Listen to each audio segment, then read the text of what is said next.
Manila. Malabon, Manila. Okay. Batangas lang po ako. Diyan ka sa Batangas? Talisay. Ah, maganda lugar diyan. Opo. Kami po yung may-ari daw nung yung lugar namin ng may-ari ng Taal Volcano. Wow. Hmm. Kung saan po nakandun yung Taal, nandun din po yung bayan namin. Sana makarating ako diyan, maganda lugar diyan. Opo, maganda. Ilan taon na po kayo? Matanda na ako, 54. Mas parehas lang po pala eh. 54 na ako. 54 din po ako. Hmm. 54 Ilan din anak? po. Ilan anak mo? Isa lang po. Tipid mo naman.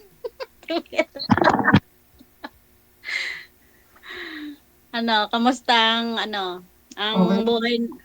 Nasa asawa mo? Wala na po.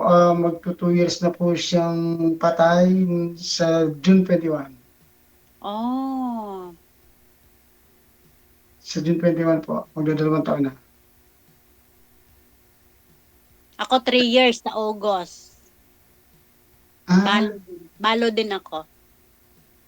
mm, bali ano po, tawag yun, ano pong pinagkakabalan niyo?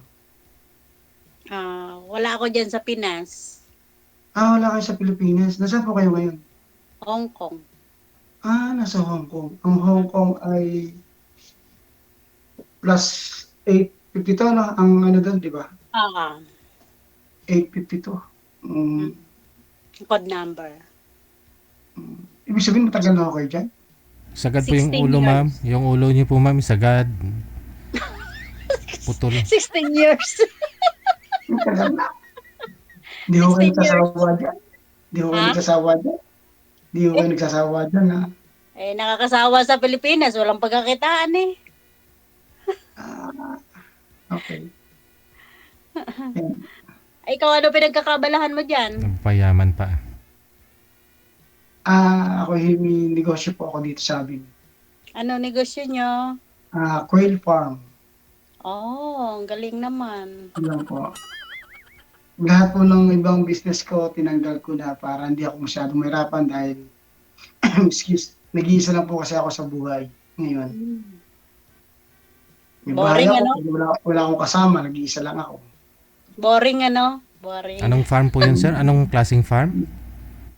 Quail farm po, yung pong pugo na pinaiitlog. Ah. Tapos yun, yung itlog, dinideliver ko lang sa, may tauhan din ako, dalawang tauhan. Mag-asawa niyo. Tapos po, sir, So, di ba, kailangan- pag tumanda na ho yun, hindi nangingitlog, sir, anong ginagawa ho ninyo? May kumukuha po sa amin na at tawagan namin yung Nikan. May pumipick up sa amin talaga. Per May peraso. mga contact na po kami. Yung pwede ng, katayin, no? Oo, kinakatay na nila. Ang kalimitan po kumukuha mga taga Pampanga. Yun. Hello? Tumatawag sa'yo. Girlfriend mo tumatawag. Ay, hindi po. Si Pastor ang tumatawag. Joke Si lang. Pastor. Joke lang ha. Ano ba reliyon mo? Katoliko po. Parehas tayo. Sagutin niyo po muna, sir. Sagutin mo muna, sabihin mo, nakikijoin ka lang kay DJ.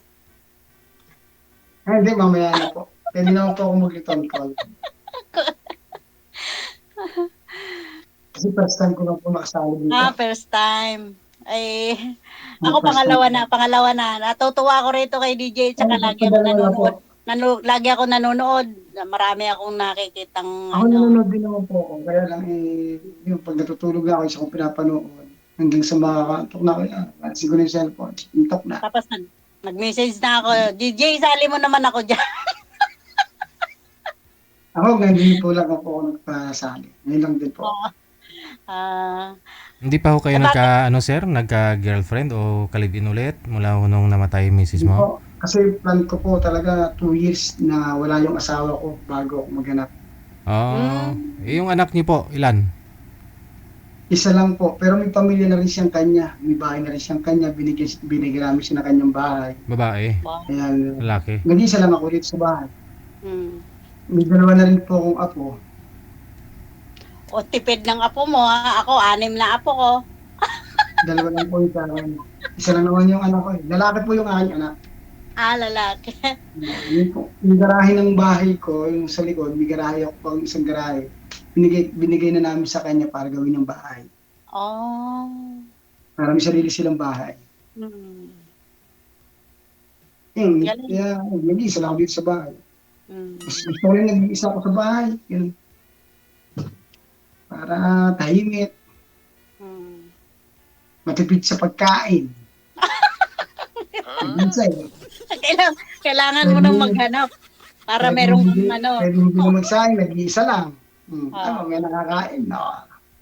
Madali. Talagang taal kang taga Batangas, taga dyan. Ako, taga Batangas po talaga ako. Mm. Ilapag mo na lang kayo yung cellphone nyo, ma'am, para hindi gagalaw. Oh, sige, DJ. Malamig pa Kaya- dito. Malamig pa Malamig dito. po. Dito hindi na po, mainit na po dito.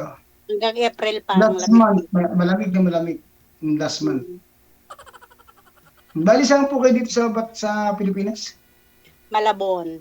Sa Malabon. Mga pala Malabon. Dati ako pumupunta dyan sa Tunsuya, Malabon dati. Lungos kami, lungos. Lungos. Po, ano kayo? Lapit lang. Tunsuya, lungos. Pumupunta po ako dati, Tunsuya, Malabon. Magkalapit lang yun. Tahian yung pinupuntahan po namin doon. Tahian. Mm. Matagal na po yun. Napasok pa ako nung college.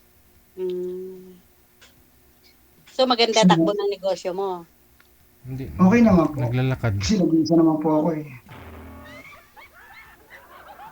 Okay yun. Pagpatuloy mo na lang. Para pag Ayun na. nakahanap ka. Di ba? Joke lang. Kayo po, bakit hindi po kayo naghahanap? Ha? Kayo, bakit hindi kayo naghahanap? Pwede naman yata kayo maghanap din 3 years na. Oh, O talagang abala kayo sa pagtatrabaho niyo dyan. pwede naman, kahit nandito ako, pwede namang, pagka naisipan ko nang mag-for-good, uwi na Kasi ako. sa edad natin ito, dapat sa edad natin ito, Oo naman. kailangan nasasaya na lang natin yung buhay natin. Kaya ako, tinanggal ko na nga yung tindahan ko sa palengke, tinanggal ko na. Kasi alam nga ako pa magtitinda, nag-iisa-isa naman ako. Oo. Tama. Tinanggal ko na, sinurrender ko na para hindi ko naiintindihan. Tapos may isa pa akong tindahan, pinarentahan ko na lang. Di kinukubra ko na lang siya araw-araw yung bayad. Mhm. Ganun lang ginawa ko. Tapos ko na, yung pogo, binomonitor ko lang. Ano pangalan mo? Sabihin mo muna sa akin pangalan mo. Ano nga pala pangalan mo? Nagkukwentuhan tayo, hindi ko alam pangalan mo. Saka na, mamaya na. Ganun. Danny po yung pangalan, Danny. Danny. Nakalimutan ko. Tinawag ka nga pala ni DJ. Belen. Belen. Kaya ang bilin ko ho sa inyo, ay pasayahin na lang ho ninyo ang sarili ninyo. Naman. Enjoy life na lang, di ba? Oo, dahil Tanda na eh. hindi ho natin alam kung kailan tayo kukunin ni Lord. Tama, Kasi tama. yung asawa ko bigla kinuha sa akin. Mm. Almost 7 o'clock ng gabi kasama ko bago mag-8, wala na. Mhm. Kami papunta ng simbahan. Ganun siya kalakas. Sisimba kami. Mm-mm. Ganun kalbilis. Kaya hindi ho natin alam. Kaya kailangan enjoy natin yung sarili natin. Kaya lang ako sabi ko, siguro mga hanggang 2 taon bago ako maghanap. Wala pa naman 2 taon eh. Kaya gusto ko lang enjoy yung sarili ko. Mm-mm. Ayun, tinira ko nga yung negosyo ko na yung quail farm. Na-enjoy ko naman dahil ako yung ako lang yung nagbabox para na monitor ko yung output ng itlog. Mm-mm. Lahat ng update, nire-record ko everyday, may daily records ako, yun ang ginagawa ko po. Yan. Kaya doon ko na lang ini-enjoy yung sarili ko sa pag-negosyo. Tama. Yun. Tapos, Ako? bawas na rin ako ng sakyan. Yung sakyan kong isa, binenta ko na rin lahat. 2 na lang yung sakyan, pang-business na lang talaga tinira ko, ganun. Para hindi lang masyado sumakit yung ulo ko. Mm. Yun lang po yung ano ko rito, ginagawa ko. gising sa umaga, monitor ko lang yung itlog, pag dinala na dito sa bahay, ipapax ko lang yun, tapos yun na, ako lang ka mag-deliver. Pero, Paborito ko yung pag itlog. na-deliver ko na yun, okay na. Pahinga na ako hanggang hapon, parang ganyan-ganyan, Order ako pabaldig-baldig sa'yo na. ng itlog pag umuwi ako. Ha, Order ako sa'yo ng itlog pag umuwi ako. ang layo naman ng deliveran. Ibang itlog Ang na. nag-deliver po kasi sa inyo, Bulacan. Oo. Bulacan po nag-deliver sa inyo. May mga contact din na rin po kami sa Bulacan. Bulacan po yung nag-deliver sa inyo. Opo. Ganon. Yan. Mga taga Bulacan po. Yan. Dapat sana enjoy niyo na rin po yung sarili ninyo. Kasi Oo. Sa Hindi, kaya nga, sipag na tayo. Santa Maria, puro itlog ng ano dyan, pugo yung binibenta sa gilid ng daan eh. Itik. Kasi sabi nga nila dito, ngayon, kasi nga, malungkot naman dyan sa Pilipinas. Kaya nag-stay pa rin ako dito. para sa akin po, mas ma-enjoy ko yung nasa Pilipinas. Siyempre, dahil nandito ako, kayo nandyan, na-enjoy nyo. Bagay, kasi kasabihan nga po, kung saan tayo mas mahalaga na po kasi ngayon sa panahon ngayon ay ang hindi na mahalaga yung mga marami ng pera, although Oo. kailangan natin ng pera, kung marami Tama. na sasakyan, kung ano man ang meron ka, pero ang mas maganda po ay mapasaya natin ang sarili natin. Oo. Tama. Yun po yung kailangan natin ngayon. Pero nagbakasyon ako dyan, December, nandyan ako. Ah, 2 weeks lang. Nagbakasyon ako dyan, 2 weeks Manang lang. bakasyon kayo, 2 weeks lang, tapos balik ulit kayo.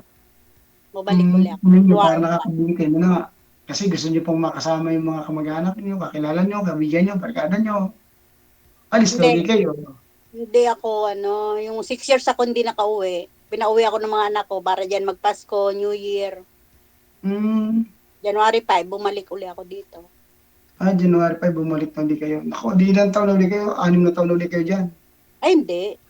Pwede naman ako umuwi every year. Kaya lang, ako lang ang Pwede. ayaw. Oo. Hmm, Kasi nga, di marami na kayong ipon.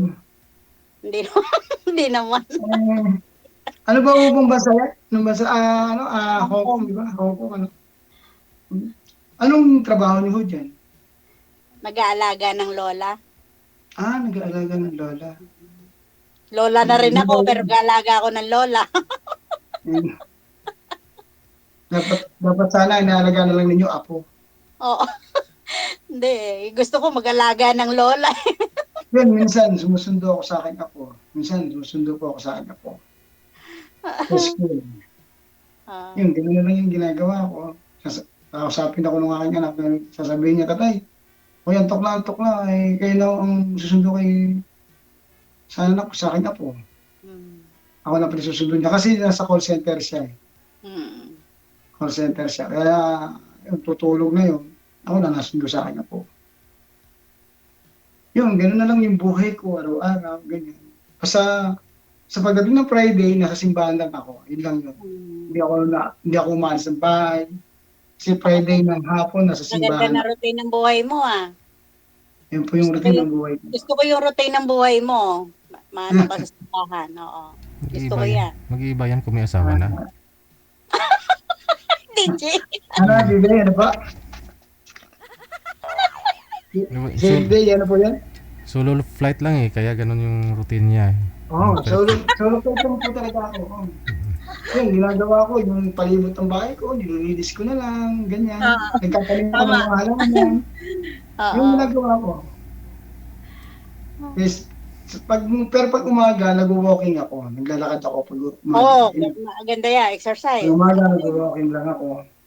Ako din. Para pawisan, yun lang. Magat hapon, routine namin ng lola. Ilalakad ko siya. Pag-uwi, baby, ganyan. Ganyan. DJ, kung ano, pag time na, DJ, sabihin mo lang, ha? Hello, DJ? Go ahead. Go ahead. Yan Okay lang ba? Yan po yung hilig ko, kaya hindi ako masyado na-board. Radyo. Tama. Marami ho kasi akong radyo dito sa bahay kasi yun yung gamit ko dito lagi sa communication sa mga barkada ko, ganyan, mga friends. Mahilig din ako magsumba. Nagsusumba-sumba rin ako. Ako hindi ako nagsusumba. Walking lang ako. Walking lang. Nagsusumba-sumba rin ako. Hmm. Mm. Walking lang ako. Walking lang talaga. Kasi kailangan natin sa gantong may edad na, kailangan natin talaga exercise. Opo. Kailangan, hindi naman totally exercise po. Ang kailangan lang po natin talaga, gumagalaw lagi yung katawan natin. Para healthy. Oh. Opo. Tama. Bawa ganyan. Lagi kang tuwing umaga, nagwawalis, o nagkakalay ka, nagtatanim, ganyan. So gumagalaw. O naglalakad ka, yun. Hindi mo kailangan pagurin talaga yung sarili mo. Kailangan mo lang na gumagalaw ka lagi. Mm. Yan. Kasi para ma-enjoy mo talaga yung buhay mo. Kung para humabang buhay, para maging healthy ang katawan mo. Malay mo, may dumating na pagkakataon, hindi naman natin pwedeng magsalita ng tapos na wala na. Mm. Hindi natin alam kung anong darating na panahon o darating na araw. Ang alam lang talaga natin, oras at date. Pero hindi natin alam kung ano mga mangyayari sa araw na yun. Tama. Yeah. Yung, kaya ngayon, kakagulo sa Middle East, pero hindi natin alam na ganito nangyayari. Diba? Tapos ngayon, yan, naku po, tumaas na naman ang gasolina, crudo. Epektado ho kami negosyante dyan. Problema no? Tumataas Oo, lahat kasi ng ho, bagay. tataas ho ang aming patuka. Oo. Tataas ho kasi ang aming patuka. Ah. Kaya magiging kami ho epektado ng ganun. Yun, kaya enjoy lang ang buhay. Oo, ganito na lang. Sige, tuloy, laban sa hamon ng buhay. Mm. Kaya ako, nag-i-enjoy din ako dito, kaya ayoko pang mag-for good. Bahala na kung kailan ko maisipan. Mas na-enjoy nyo ho diyan kaysa Pilipinas. Enjoy din naman nandyan kasama mga anak ko, apo. Pero mas gusto ko pa rin nagtatrabaho, kaya bumalik ako. Isa, baka ho dyan na rin ho kayo magkaasawa. Ay, ayoko dito. Ayun, bakit naman ho? Mahirap dito.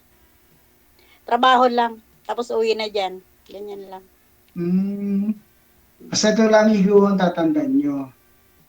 Lalo't kayo nasa ganyang malalayo, kung kailangan nyo mag-ingat ng 10 beses, mag-iingat ho kayo lagi. Oh, tama. Kasi unang-una, wala ho kayong pamilya diyan. Totoo yan. Wala ho kayong tatawagin na anak, ganyan, anak, hawakan mo, ganyan, wala ho. Kaya kung kailangan nyo mag-ingat ng 10 beses, mag-ingat ho kayo lagi. Alagaan ho ninyo yung sarili ninyo kung anong dapat. Sige. Totoo yan. So, yan na lang po siguro Connected na po kayo dito. Maraming salamat sa time ninyo. Oh, DJ salamat din DJ Okay. Sige. Salamat, DJ. Oras natin, 49 minutes after 9 o'clock, Philippine Standard Time. Puro advices na lang daw, sabi sa komento. Wala nang ligawan. Ako sa bagay, para sa sunod ligawan ako yan.